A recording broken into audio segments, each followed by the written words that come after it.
Dans moins d'une semaine va sortir le projet dont je vous parle ces temps-ci, dont j'ai laissé s'échapper quelques images. Et d'ici ce temps-là, j'ai le goût, un petit peu chaque jour, de vous présenter des aspects du projet.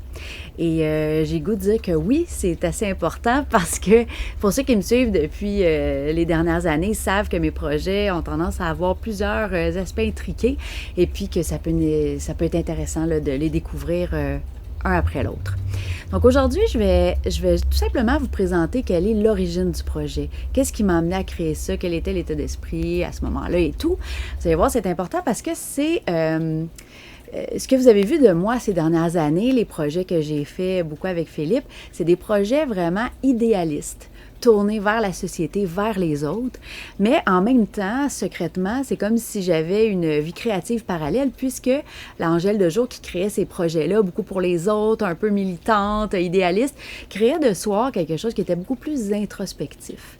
Donc, c'est quelque chose que vous n'avez pas beaucoup vu, ceux qui me suivent depuis plusieurs années, parce que j'ai jamais fait ça. En réalité, j'ai toujours créé beaucoup dans l'observation de l'autre, la création de personnages, plus qu'en cherchant à l'intérieur de moi ce que j'avais à dire et à ressentir.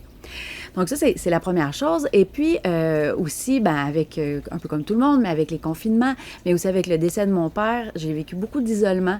Et puis, je me suis réfugiée positivement dans des anciens amours, de la poésie, des choses qui me passionnaient.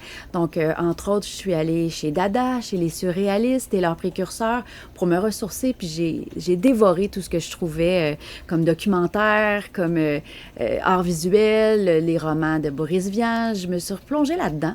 Et puis, après toutes ces heures passées à consommer leurs travaux, j'ai comme extrait un parfum de cet esprit-là que j'ai vaporisé sur mon travail. Donc, c'est pas des œuvres surréalistes, mais vous voyez que c'est quand même une inspiration qui est forte pour moi ces dernières années.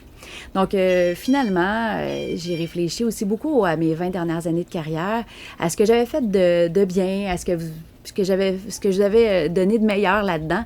Et puis, ce que je veux faire, c'est aller chercher ça. Et puis, combiner ça à ma vision artistique actuelle et ma vision artistique du futur pour offrir quelque chose, une œuvre la plus authentique possible. Donc, ça va être, comme je disais, la semaine prochaine, en même temps que la pleine lune du 31 août.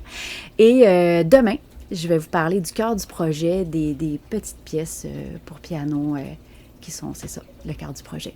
Fait qu'on se voit demain.